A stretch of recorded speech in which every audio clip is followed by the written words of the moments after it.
Listo, Rab, ya puede No, empezar la clase. Bienvenido. perfecto. En la semana, el domingo, el domingo que pasó, hablamos de, hablamos de que si los venenos sí son Gerim o no son Gerim. Esa es la pregunta. Yo tengo pruebas y tengo un artículo que ellos prueban que hay prueba de que no son Gerim. Porque los Gerim, todo el problema que tienen eran problemas de que ellos hacían mal a Israel. Por el contrario, aquí nadie hace mal a nadie y eso no entra. Y también que trajimos que el Rashbo dice que no, y otro gran, hay jajá muy grande también, de hace muchos años, que también dice que no son. ¿Y por qué no son? Porque en general, nosotros cogimos Benei Yanusim,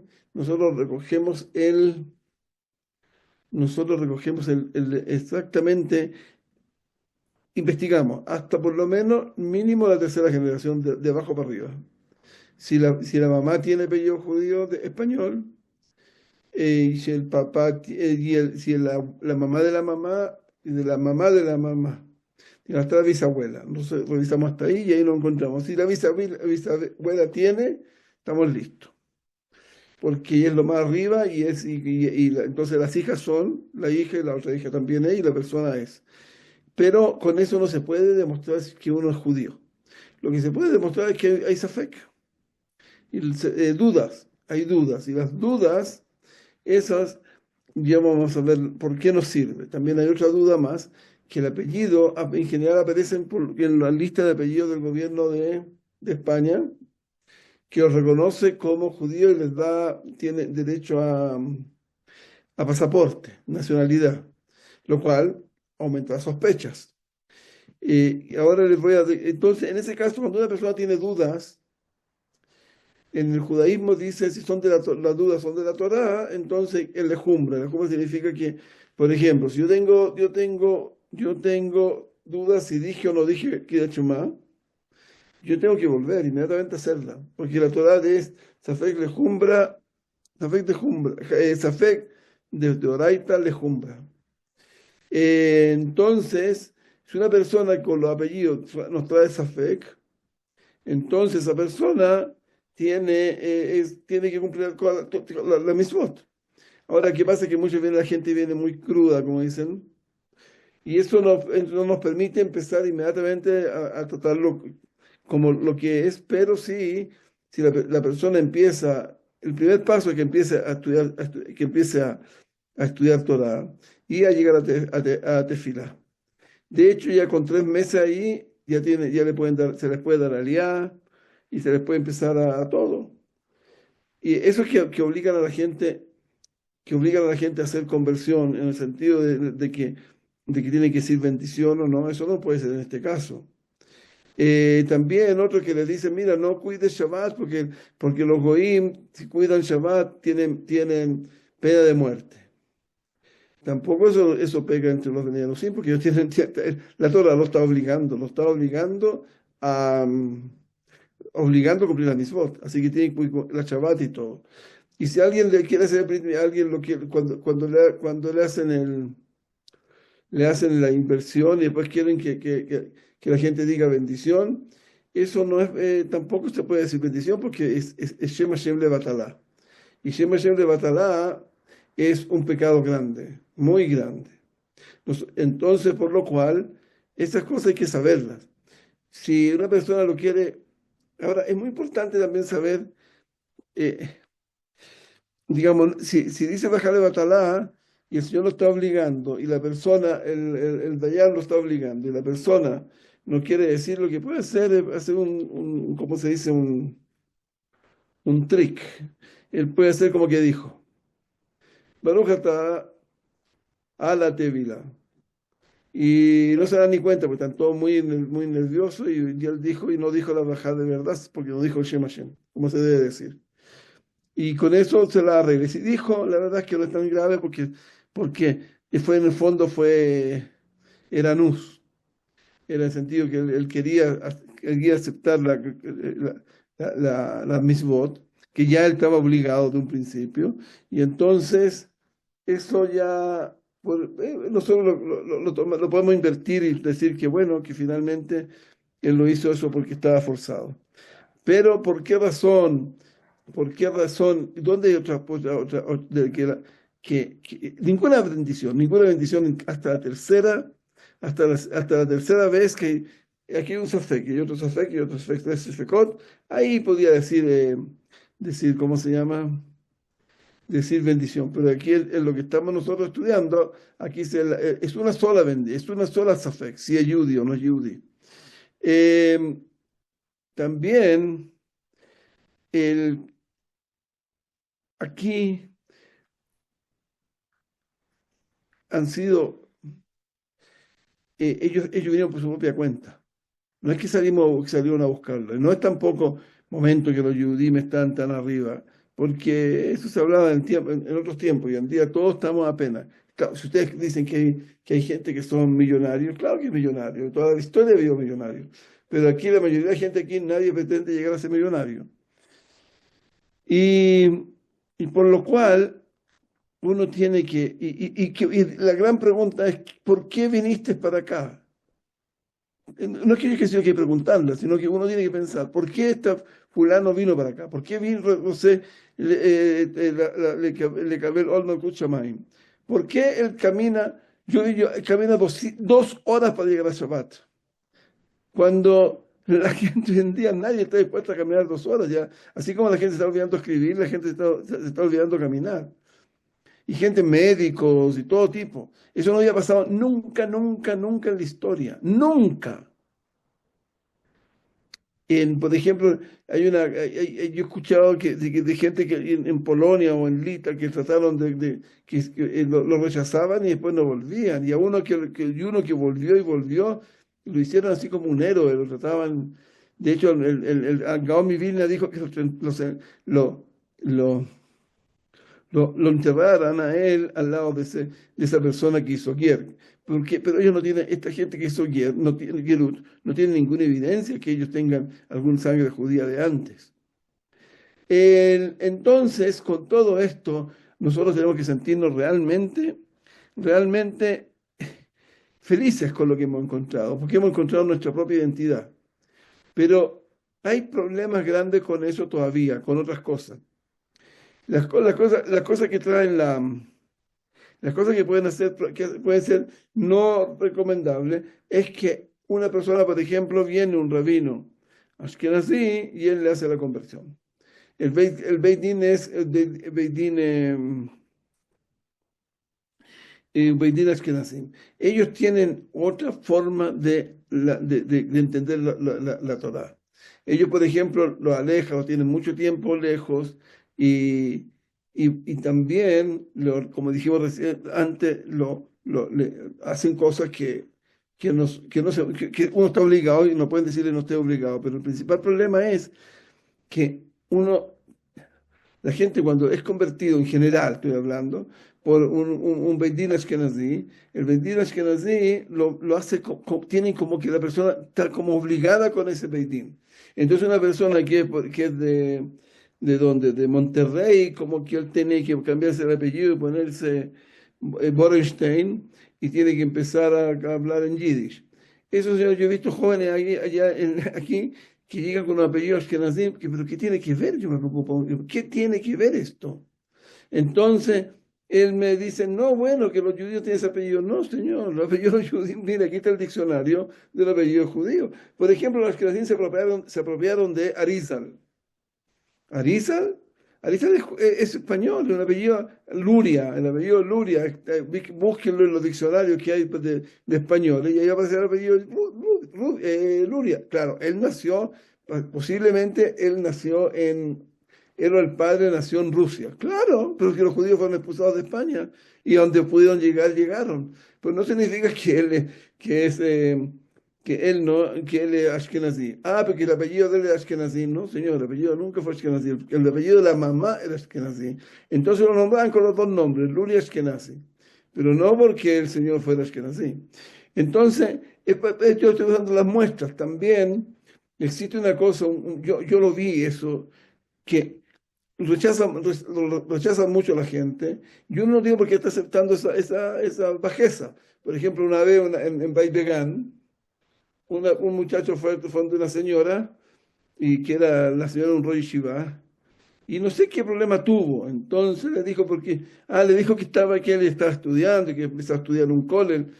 Y entonces le dijo la mujer, la señora le contestó, pero si tú, ¿por qué te pones a estudiar tú? A ti te trajimos para acá para que seas gafitas, ¿no? Para que te pongas a estudiar Torah. La señora un poco parece pedante, pero en general la gente no es pedante, pero pasan esas cosas que son humillaciones. Eh, y lo cual no hay por qué pasarla. Uno tiene que tener la obligación de decir, mira, yo no sé, mis antepasados son españoles. Y españoles fueron, los españoles que vinieron para acá fueron los españoles perseguidos, no los españoles que se quedaron allá. Y además pasaron más cosas todavía, porque no solo Fernando era judío, que era el rey, hay que dicen que también Isabela, pero lo que no he dicho todavía es que ellos son, la mayoría de los judíos muy ricos compraron carta y evidencia de que ellos eran goim. Pero la verdad que no era así, ellos compraron eso y se callaron para que no los mataran y llegaron hasta ahora. Y también esa gente va a regresar. Y ellos también hay otra cosa interesante que Gaón Vilna dijo que el Mesías venía de Latinoamérica. Y el Señor, como hace 300 años atrás, sabía lo que iba a pasar. Bueno, porque sabía lo que iba a pasar, porque un jajá muy grande se revelan cosas. Cuando aquí en Latinoamérica no había nada, absolutamente nada, fueron los judíos que llegaron de España.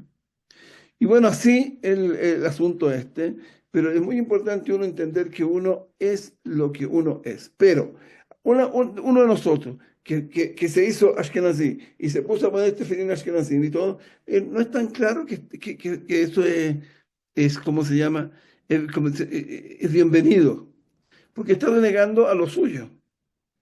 Y lo que lo hizo moverse a llegar a esto fue lo suyo, sus antepasados que son que somos de- somos de la tribu de Yehudá. La tribu de Benjamín, que también era parte del reinado de Yehudá, ellos, según lo que dice el Ben Ish Chai, ellos están en España. Perdón, no en España, ellos están en Italia. Y de ahí se fueron a Alemania. Eso es lo que es importante que nosotros tengamos en claro. A que nosotros no solo que no somos Gerim, sino tampoco queremos que nos, que nos comportemos como Gerim. Pero hay otro problema aquí con esto. El problema grande es un problema cultural. La cultura de las personas, de los europeos, partamos por los europeos. La cultura de los europeos es muy distinta de la cultura que hay en Latinoamérica. Entonces uno se enfrenta a cosas que son complicadas. Por ejemplo, no se quieren casar no se quieren casar. ¿Por qué no se quieren casar? Bueno, porque es por un problema cultural. Y los Jalabim, que llegaron a México y a Brasil y también en Panamá, en Argentina, ellos tienen su tradición de no casarse con Gerim. Usted le va a llevar papeles y cosas, a ellos no les importa, porque a la gente no le importan esas cosas. Entonces lo que uno tiene que hacer es no achicarse, hacer la cabeza para abajo, sino que por el contrario, entender que este fenómeno es tan grande que de aquí a 10 años van a haber 10 millones de personas que ya hicieron la conversión. Entonces nosotros somos un pueblo nuevo. Usted me va a querer decir ahora, mire, rabino, pero lo que pasa es que nosotros somos parientes también de los de Bagdad y los de ¿cómo se llama esto? De Siria y los de Marruecos. Sí, todo muy bien. Yo digo que no, pero ellos ya aceptaron una cultura árabe. Y la cultura árabe o de Naguib del Medio Oriente no es como la cultura de nosotros tampoco. Yo una vez fui donde una brej, que era de mi cole, él todavía sigue siendo. Y me invitaron a una fiesta donde parece que tenía un hijo que iba a tener Brit Milá y hacen esa fiesta que hacen el día antes del Brit Milá. Bueno, ¿qué pasó ahí? Ahí pasó que ahí lo que pasó fue que yo entro a la casa y yo veo un sillón enorme rojo y un espejo con orillas de oro. No era de oro de verdad, pero pintado. Bueno, eso es cultura árabe, no es cultura de Latinoamérica. Somos diferentes. Entonces, ¿por qué no tenemos que ir a casarnos con ellos? Ellos tampoco quieren casarse con nosotros, pero no es que ellos no quieran casarse con nosotros, tampoco nosotros. ¿Por qué? Porque nuestra cultura también es distinta. La comida que no comemos no es la medida de ellos, y etcétera. Entonces, aquí el asunto es que nosotros tenemos que identificarnos como nosotros mismos. Y eso es importante, porque una persona que se cree que se cree que le están haciendo un favor, o que lo están tratando mal, o que se siente que él no tiene participación por una razón, porque él no tiene antepasado o algo así, nosotros los tenemos. Y inteligencia tenemos más que nadie. Más que nadie. Entonces, el asunto es que tenemos, el principal asunto es no abrir nuestras propias congregaciones en toda Latinoamérica. Ahora ustedes me van a preguntar, y bueno, ¿y qué rito vamos a seguir? Porque es otra cosa. El rito no es un problema cultural. Señores, la gente de Bagdad y de Halab y etcétera, ellos sí son nuestros hermanos. No decimos que no son. Ellos, la historia es así, ellos salieron de Israel inmediatamente con la destrucción del primer templo. Y después volvieron de ahí mismo, volvieron con Ezra, otro grupo, y ese grupo que volvió con Ezra, ¿qué es lo que pasó? ¿Qué hizo él? Ese grupo se fue a Jerusalén. Y en Jerusalén, y en Jerusalén, bueno, se reunieron. Y ahí quedaron los descendientes de David Amelech. Y de ahí salimos de Nueva España. Pero la tradición no quedó igual, porque hay dos Gemarot. Hay una Gemara que se llama Yerushalmi, y hay otra Gemara que se llama Bavli. La Bavli es de la tradición antigua, el Yerushalmi es de la más nueva. Y fíjense ustedes que los poskim, por ejemplo el Rambam que se lo llama el más grande de los poskim de origen español, él posee muchas partes, eso lo dicen los que estudian el asunto de Pesicá. Ellos dicen lo siguiente, ellos dicen que ¿por qué hace la pregunta de por qué hace como el Yerushalmi? Porque las familias que estaban en España venían de Jerusalén, no de Bagdad. Entonces ellos tenían discusión. Toda la Torah que nosotros tenemos hoy, toda la Torah que tenemos, no es toda porque no existe todo en este mundo que podemos agarrar, pero la mayoría que han sido los que han traspasado la Torah a nuestra generación son todos de Anusim. El Haruch no, porque él salió en el momento preciso, en el último momento preciso, pero el Rambam sí, él fue, lo llegaron a hacer como árabe. Y, pero el Shulchan Aruch y el Pri Hadash, era una persona tan brillante que él llegó, nadie a lo mejor era conocido, pero era tan brillante, llegó a los 18 años a, a 18 años a Jerusalén, y lo hicieron, después de un tiempo cortito, lo hicieron Rosh Yeshiva de la ciudad de Jerusalén, donde estaban los Gdolei Olam. Y ahí estaban los Bnei Anusim, por ejemplo, Ben Javiv era Bnei Anusim. Los Ben Javiv tenían discusión con el Mavid, porque el Mavid no tenía problema de reconocerlos como que nunca eran salido.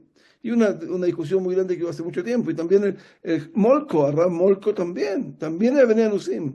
Y así, y del Valle, y etcétera, etcétera, etcétera. Y toda la Kabbalah, ¿quién fue el que pasó la Kabbalah? Era Rizal. Bueno, Rizal era por lo menos español, y bueno, su ascendiente, pero la Torah que pasó por ahí, el que la sacó fue el Rav Molko, porque el Rav Chaim Vital la enterró en la tierra, y él fue la que sacó. Entonces, todo el mérito que hay de la Kabbalah, la salvó el Rav Molko, y también también pareciera ser que el Knesset Gdolá, parece que lo vi una vez, también el Knesset Gdolá, era Ben Yanusim. Y toda la Torah que nosotros estudiamos, la estudiamos porque pasaron por los libros de ellos. Entonces nosotros tenemos que entender la tremenda tradición que tenemos y tenemos que cuidarla. Y no por cualquier cosa, porque ahora a uno le tocó que le hicieron un buen shidduch de aquí y de allá, bueno, si se va a, ¿cómo se dice? Va a tener de eso satisfacción que lo haga, pero en principio uno tiene que cuidar a los hijos de lo que nosotros somos y tenemos que creer lo que nosotros tenemos. Y eso es muy importante, porque uno puede echarse carga en la vida, uno tiene que saber lo que uno quiere. A mí me escribe gente que lo ayude con Shidduchim. Yo primero lo que le digo, mira, lo que fue lo que me dijo mi Rab, el Rab Eliezer Ben David, Señor, mira para abajo y no mires para arriba. El que mira para arriba la pasa dura, toda la vida la pasa dura, porque recordemos a David Amelech. David Amelech se casó con la hija de Shaul, y la hija de Shaul salió gritando cuando era el rey, lo subió y lo bajó. Pues y yo entiendo de que nunca más le habló, pero no la divorció, pero para que vean las cosas como son. Entonces esas cosas nosotros no podemos repetirlas. Y la cosa más importante también, el limud de Torah. Señores, yo voy a seguir ahora con otro tema, con un tema de estudio, con un tema que son cosas que la gente no sabe. Yo me lo he preguntado por muchos años este problema. Digamos, yo tengo más cosas que los Beneanusim, yo lo voy a mirar y si podemos seguir, vamos a seguir. Ahora cosas con más detalle y más profundas. Como por ejemplo, si un Beneanusim puede ser o no puede ser Dayan. Y esas cosas que tengo unos artículos que he escrito muy bonitos. Pero el asunto, a lo que voy a hablar ahora es de otra cosa. Hay algo que se llama Sadik y hay algo que se llama Hasid. De hecho, algunos que se vistieron con la palabra Hasid. Otros que se vistieron con la palabra Sadik. En la ropa no hace a la persona, para que sepan, ¿no? Es una cosa muy importante saberlo. No porque uno se disfraza de Baghdadi, se hace el Baghdadi. El problema es, ¿qué es lo que es mejor? O ¿Hasid o Sadik? Yo pregunté hoy día por ahí, así me preguntaron para saber, todos me dijeron Sadik. Y es verdad, toda la gente le dice a un niño, uy, que sea Sadik, miren el Sadik. Y yo creo que eso es muy malo, ¿por qué razón? Porque no, lo quiero motivar. ¿A quién lo va a motivar, mi rey? Si ya lo hiciste, este es el Sadik, ya lo hiciste, el Sadik llegó al tope. Entonces, ¿qué más? Tú enséñale que hay que que hay trabajo para llegar a ser Sadik o Hasid. Aquí han habido, Noah es muy importante, porque Noah está escrito que había Isadik. Y eso es muy importante para poder entender el concepto de Sadik. El concepto de Sadik es una cosa que todos, de alguna manera podemos entender. Porque Sadik es de la palabra Sedek, correcto. El Sadik es una persona que hace lo que se debe hacer. Ni más ni menos. Ni más ni menos. Esto es un sadik. Le llaman mucho, en español a veces lo traducen como justo. El justo. Justo. ¿Tiene que decir que Shema? Dice Shema. Ese es un sadik. Noah, ¿por qué también sabemos que Noah era sadik y no más que eso? Porque Noah no rezó por su pueblo. Él no rezó por salvar a los sodomitas. No. Él no esperó por su pueblo. Y eso tenía que haberlo hecho, al pedido. Hasta que vino Abraham, de Abraham pidió. Si habían si había este número, este otro. Pero un momento, ¿qué estoy hablando? ¿Estoy hablando de Noah? No, de Noah, no. Claro, Noah, pero no con Abraham. Noah, él no pidió, se recuerda que Noah no pidió por su pueblo. Ahora, Noah, ¿cómo se salvó? Noah se salvó por lo siguiente, porque hay un problema con todo lo que pasó. Porque Hashem dijo, Ketz Kol Basar. Ketz Kol Basar significa el exterminio del ser humano. El pecado de Adam Rishon llegó en Noah a transformarse en Noah, en la generación de Noah, que el mundo se iba a acabar. Porque el mundo que se logró con Adama Rishon era un mundo que no tenía sentido. Y las cosas sin sentido no llegan a ninguna parte. Hasta que Noah no murió. Ay, ¿por qué le pusieron por qué le pusieron si no querían si no que, si Hashem no quería matarlo, ¿por qué lo puso en la teba? Porque hay otra regla, que los tzadikim no mueren como mueren los rashaim. Y si eran todos rashaim, no podía ser que Noah muriera como un rasha y sus hijos. Entonces se le dio la teba, porque morir en la teba es más cómodo. Pero tenía que morir. Y Abraham vino, fue a ver a Hashem cuando hizo la guerra contra los reyes y le preguntó cómo se salvaron de la Teba, porque está interesante, de eso se hablaba. ¿Cómo salieron de la Teba? ¿Cómo te salvaste? Me dijo, hicimos Gesed. Gesed, le dijo, ¿a quién hiciste Gesed? A los animales. Si yo hizo Gesed a los animales, entonces dijo él, ¿y qué fue el Gesed que hiciste? Le di comida. Le dimos comida a los animales. Y partió Abraham vino corriendo. Dijo, hay Calva Homer. Calva Homer significa hay una cosa más liviana para hacerla. Eso provoca que lo más difícil que es correcto sea también parte de la ley. Entonces dijo, ¿qué dijo Calva Homer? Calva Homer dijo, sí, yo le doy de comer a los animales, yo salvo la vida. Entonces, si yo le doy a los seres humanos, mucho más. Y partió y abrió una hostería, una carta abierta por 4 lados, y ahí él le dio comida a los hombres. Y eso es Gesed. Preguntaron muchos rabanim, y yo también pregunté a mí mismo ese problema, dijo, pero ¿qué problema? No se murió. No se murió, claro, se murió, pero él alargó su vida. Entonces, y bueno, ¿cuál es por qué es Calva Homer? Si yo le doy de comer a una persona, también se va a morir. Entonces, ¿por qué eso es paralelo, igual ¿cómo se llama esto? Es igual a lo que dijo Noah. Eso no hay Calva Homer, lo que hizo Abraham vino. Entonces ahí yo me di cuenta de otra cosa, que el asunto de dar de comer es una cosa muy buena, pero es una acción solamente. No cambió la maúd de la cosa, la maúd es la esencia. Pero Abraham vino cambió la esencia. ¿Qué pasa con esto? Mire, todos tenemos boca. ¿Quién nos hizo esta boca? Hashem. Hashem nos hizo con boca, con ojos, con de todo. Hashem podría haberme hecho como árboles. Los árboles tienen comunicación, tienen de todo por debajo, por las raíces, que es una cosa asombrosa. Y ellos no comen cuando tienen boca para comer, ellos reciben de la luz. Y comen de la luz porque tienen unas cositas verdes que chupan lo que necesitamos para la comida. Y podríamos haber sido así, vivir sin tener que esforzarnos para comer. ¿Por qué? Pero Hashem no lo hizo así, lo hizo con boca. Como lo hizo con boca, entonces el que nos tiene que dar comida es el que nos hizo la boca. No sé si me entienden. Eso es importante entenderlo. Si una persona a mí me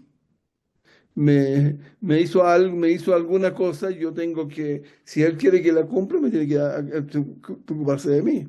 Entonces, de verdad que esto de dar de comer es gesed, pero un gesed que está solamente relacionado con algo que se llama la vida, pero la vida es esto, la vida animal. Pero entonces lo que hizo Abraham vino, no, fue buscar la forma de darle vida espiritual al mundo y a la gente. Entonces ahí, ¿qué es lo que hacía? Él decía, mire, le hablaba de Hashem y decía, hay que bendecirlo. Bendecir, ¿qué es lo que es? Para una comida es algo que no es espiritual, no es comer. Entonces, él le enseñó algo espiritual, reconócele al que te dio. Afirmo que el que te dio, él estaba obligado a darle las gracias. Eso es lo que agregó Abraham vino, algo espiritual. También él hizo la tefilá. La tefilá la puso Abraham vino, Babóquer, la primera tefilá fue Abraham vino. Abraham vino, ¿qué llegó ahí? Otro tipo, que es la más grande, se llama Gesed de eso. Porque uno tiene la opción. Él encontró una opción que nosotros podamos hacerle tefilá a Kadosh Baruj Hu y a Kadosh Baruj Hu nos va a dar. Eso es una cosa asombrosa. Eso es Hasidut. Eso es Hasidut. Yo voy a darles también de dónde llegó, de dónde apareció esto. Esto llegó y apareció. Hay un midrash que dice que le preguntaron, porque se estaban quemando cuando estuvo el problema de Simbrí, se estaba quemando todo. Y una majefaz, creo que se decía. ¿Y qué pasó? Y él fue y corrió y mató a Simbrí, Pinjas. Y dice la Gemara, ¿cómo se acabó la Magefab? Porque le dijo, porque Pinjas, se hizo lo que hizo. Entonces dijeron, sí, pero Pinjas no trajo Corbán. ¿Cómo se le puede perdonar? Ah, le contestaron, sí, hizo Corbán, hizo Gesed. ¿Y qué Gesed hizo? Todo el Corbán, todo lo que uno hace más de lo que se le pide hacer, se llama Gesed. Es un midrash. Entonces, ¿qué tenemos aquí? Tenemos aquí que la clave del Gesed es hacer más de lo que a mí se me pidió. ¿A mí alguien me pidió que le agradezca a Hashem por la comida que me dio? No, nadie. Nadie. Porque se me echó la boca. ¿Alguien le dijo a Simri que tenía que ir a hacer lo que hizo? Nadie. Él lo hizo por él mismo. Esto es Gesed. Ahora hay Gesed grande y Gesed chico. Y así va creciendo. Hay tefilá y un Gesed enorme. Enorme, enorme. Porque es más obligación. Los tefilín, por ejemplo. Una persona se pone el tefilín. El tefilín que uno se va a poner, ¿cuál es? Se va a poner rashi, porque la mayoría, y la alajá está escrito que rashi, la alajá. Aunque hay safek, pero la costumbre es rashi. Se pone rashi y hace tefilá. Hay uno que dice, pero el Shulchan Aruch dice que también hay otro opinión que es Rabenotam. Y el Señor se estudia eso y dice, me pongo Rabenotam, me pongo uno, me pongo dos, y aquí uno y aquí dos. Ya, señores, esa persona está haciendo más de lo que se le pide, ¿no? Seguro. Esa es la conexión con el Gesed. Eso está ganando Gesed. Y así, entonces, el Hasid es ¿cuál? El Hasid es la persona que a todo le está poniendo más de lo que se debe. Por ejemplo, decir, hay algo que decir Korbanot. Ahora nosotros decimos Korbanot, pero los Ashkenazim no dicen Korbanot. Un Ashkenazí que agarra y se dice, a ver, yo voy a decir Korbanot para Minja, todos los días y cumple, el Señor está haciendo Gesed. Está haciendo Gesed, ese Gesed está cayendo el mismo. Y en todo, absolutamente todo. Uno dice, ya, no voy a hablar más racional. Es cierto, pero hay veces que uno tiene obligación de hacer y está dispuesto a todo. Bueno, no lo hizo, el Señor va a ganar un poquito más. Mire, todas las mitzvot que existen, las mitzvot son para que nosotros las cumplamos, no porque tenemos que entenderlas, porque Hashem nos dijo que lo hiciéramos. Y yo digo que quererla, no porque a mí me hace algo bueno, porque Hashem me dijo que las tenía que hacer. Es un mérito enorme. Que podamos nosotros hacer mitzvot es un mérito enorme, porque Hashem nos dio eso.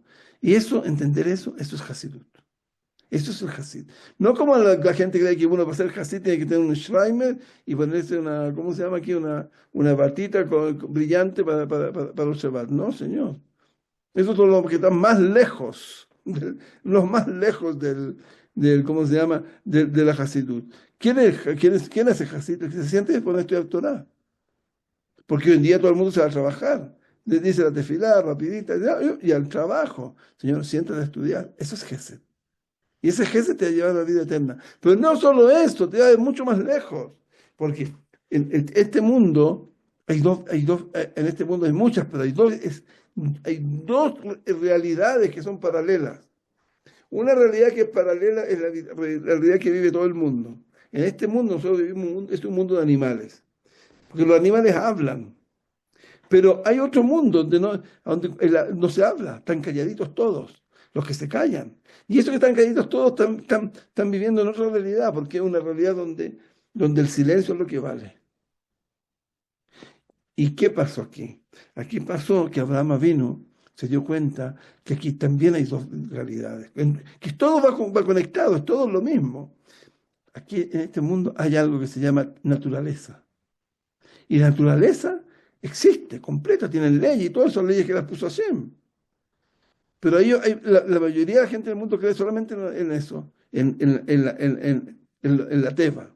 Y eso salen, por ejemplo, le duele un dedito y sale corriendo al doctor. Y porque, bueno, el doctor son los que estudiaron la teba y esas cosas y tienen las soluciones. O sea, aquí ningún doctor tiene soluciones. Es decir, lo que tienes que hacer tú es rezar y pedirle a Hashem y revisar, como dice la revisar lo que tú has hecho, porque el pecado es lo que te hace perder ¿cómo se llama? La vida, la que te produce el dolor y todo. Es el pecado, no es nada más. Entonces, ese pecado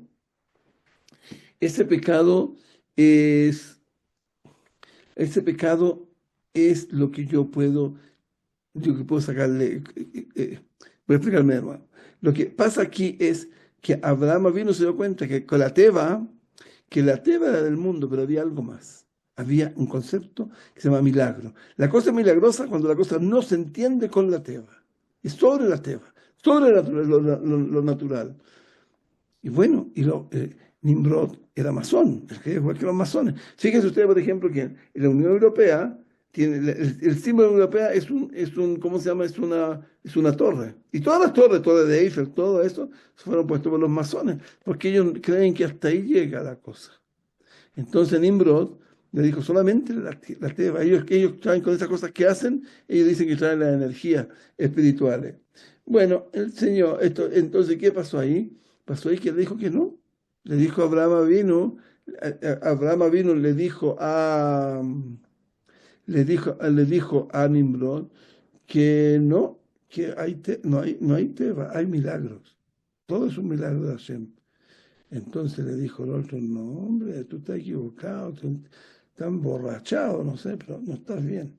Entonces le dijo bueno, si tú crees así, entonces lo que tú tienes que hacer es meterte a este horno de fuego, un horno enorme, creo que eran 700 grados de temperatura, o 1000. Y bueno, Abraham vino, entró. ¿Sabes lo que es? No, cada uno debe pensar un minutito. Yo hubiera entrado o no hubiera entrado.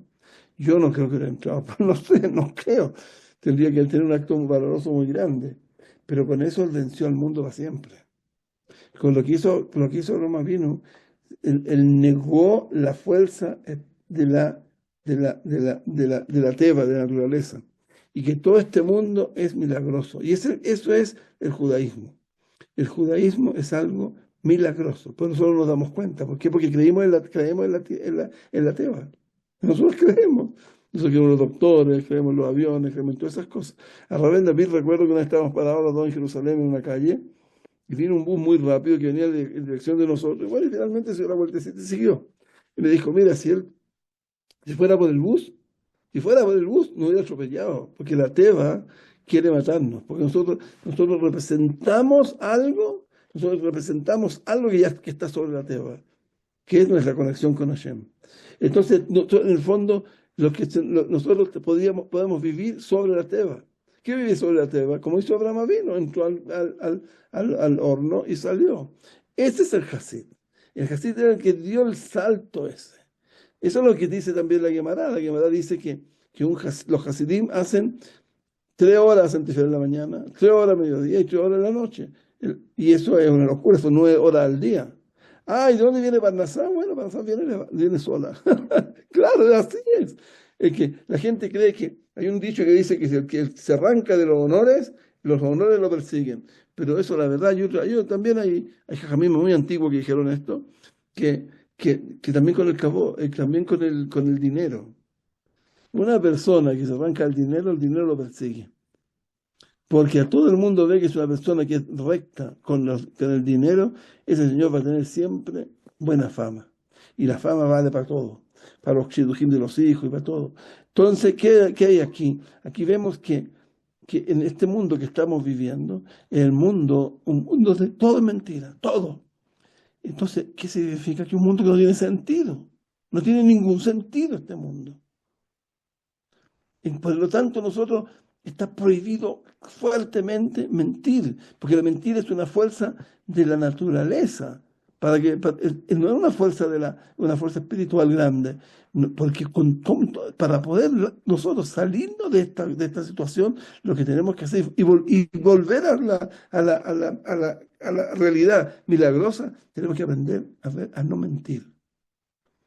¿Por qué? ¿Por qué la naturaleza es mentir? Porque la naturaleza no existe. Es solamente una cosa que pasó, demoró 3 segundos en pasar. Se llaman regaim. Y después lo que viene otro, y es un milagro que dice Maaseh Bereshit, Hashem Mejadesh Maaseh Bereshit. Es un milagro que después lo que viene está conectado con lo que pasó. Pero nosotros no estamos ahí. Nosotros estamos conectados en otro mundo, en un mundo espiritual, que no es este mundo, es el mundo de los animales. Porque los animales no tienen memoria, no tienen recuerdo, no tienen nada. Los animales lo único que les interesa es comer. Ahí está su satisfacción. Nuestros padres, ¿qué es lo que están haciendo? Están sentados deleitándose de la luz de la Shejinah. Entonces, eso es Miala Teva, completamente. Eso es milagroso. Pero nosotros somos parte de ese milagro. Entonces tenemos que acercarnos, no echarlo a perder. Una persona que se echa una mentirita, ese señor está cambiando la realidad. Porque la realidad, ¿sabe lo que es? Es lo que entra por mis ojos, mis oídos y por nada más. Ojos y oídos. Y si se lo estoy mintiendo, le estoy dando una tergiversa, estoy diciendo una cosa que no es verdad. Que no es verdad, que así no es, y el suelo se la cree. Entonces el señor va a creer que él tiene parte de una verdad, tiene fe de una verdad, pero esa verdad no es verdad. Entonces ahí es donde está el gran problema. Entonces estudiamos ¿quién es el tzadik? El tzadik es la teva. El tzadik él va como dice la regla, y completamente la regla. Entonces en nosotros es el milagro. Por eso no Ajera Sadik. Nosotros somos el milagro. Y hay mucha gente que dice, por ejemplo, hoy en día hay una cosa bien famosa que dice que el Icar de la Torah, la esencia de la Torah es trabajar a la Midot. La Midot se refiere a hay que ser bueno, hay que peinarse bien, no hay que eruptar en la calle. Todas esas cosas así que no son esenciales. O, bueno, si uno tiene malas costumbres, tiene, pero es cierto eso, pero el trabajo no es ese, el trabajo es hacer mis votos. Nosotros vinimos a este mundo a eso, a cumplir mis votos, a que mi alma, la parte baja del alma se llama la nefesh, ¿cómo se llama? Se recupere, haya tenido tikkun. A eso vinimos aquí, a eso nos mandaron. Bueno, ¿y por qué no es parte de decir de que una persona tiene que trabajar a la midot? Porque la midot de fumar, por ejemplo, una mala, porque él no tiene que no hacer. Sí, bueno, señor, pero pasa que el problema es que el mismo Zohar dice que una misvá una acción que haces, una mala costumbre que tú tienes, te demoras toda tu vida en corregirla. Entonces, no puede ser el tikkun. Si estamos en este mundo, tenemos que arreglar toda el alma entera. No, eso es una cosa, un medio. Para solamente un medio, no el fin, sino que el medio para poder uno vivir una vida lo más verdadera posible. Que no uno ande matando gente, barminan, fuera que es pecado. Pero cosas así que a la sociedad le molesta. Entonces, pero esos son gente de nuestro pueblo que ellos no alcanzan más allá de la teba. Ellos también estamos repletos. Estamos repletos y ellos pueden mentir. No le importa mentir con tal de conseguir lo que uno quiere. Y hablamos de Yerushalayim ahora un poco y hablamos la otra vez también. Señores, ese es el gran problema. Ellos creen, porque la gente cree, no todos, que si porque construyeron un edificio o muchos edificios y muy precioso a la vista del ojo humano, ese edificio que están ahí están demostrando que Jerusalén está reconstruido. No, señor, no. Ustedes viven aquí ¿cómo se llama? Viven aquí en este mundito que vivimos nosotros, pero nosotros no somos de aquí ni vivimos aquí. Nosotros realmente vivimos en Rama Yetzirah. En Rama Yetzirah no hay todas esas cosas. No existen, o sea, no hay lo que dice que está todo bien. Ahí está destruido completamente el Bet HaMikdash. Y el Bet HaMikdash espiritual no existe, y Jerusalén espiritual no existe. No hemos llegado, estamos en el peor tiempo que ha vivido Israel. En las cosas hemos bajado a niveles sin límite y además tenemos una Medina. Una Medina tenemos, una Medina porque ellos dicen Medina Yehudit, un Estado judío. Los judíos no tienen nada, todos son polacos que nosotros no los conocemos. Pero los señores, a lo mejor hicieron o Gerud o algo así, pero los que no son, antiguamente los rabinos decían que eran Erev Rav, pero se dan cuenta de lo que hemos hecho, nunca en la historia se hizo una cosa así, que había un Estado judío no ha habido, eso es mentira. El Asij Aja logró meter una mentira mundial completa, es el triunfo de la Sitra Aja, lo que estamos viviendo. Pero, señores, Hashem tiene sus caminos y Hashem cuida a su tribu de Yehudá y cuida a los Benanusim, que vamos a hacer la base de Besat Hashem, de que acompañemos al Mesías, a la reconquista de él, de Amigdad, de Yerushalayim y de todo lo que se necesita. Señores, seguimos otro día, que aquí el Bajur, el Bajur Uri Leiva nos va a ayudar cuando diga cuándo hacer la próxima clase y al que tenga un buen shidduch para él, la niña buena, que lo cuide, que le dé buena comida y que no salga de la casa. Bueno, señores, eso no es fácil, pero que consiga algo bueno así, porque para que tenga agrande la familia de él y agrande Besat Hashem, porque él es de la tribu de Leví, ¿ah? No es tan, y no es fácil eso que decirle que no, pero así es. Señores, todo vuelve a su lugar. Que tengan una linda noche y que Hashem los bendiga, que descansen y mañana, Batikim. Todo lo mejor. Todo lo mejor, Rab. Muchas gracias por su tiempo y gracias por estas hermosas enseñanzas. Naseb Nishma. Ana Haremos, Nishma. entenderemos. Besat Hashem. ¿Cómo se va esto aquí? Ya. Tac.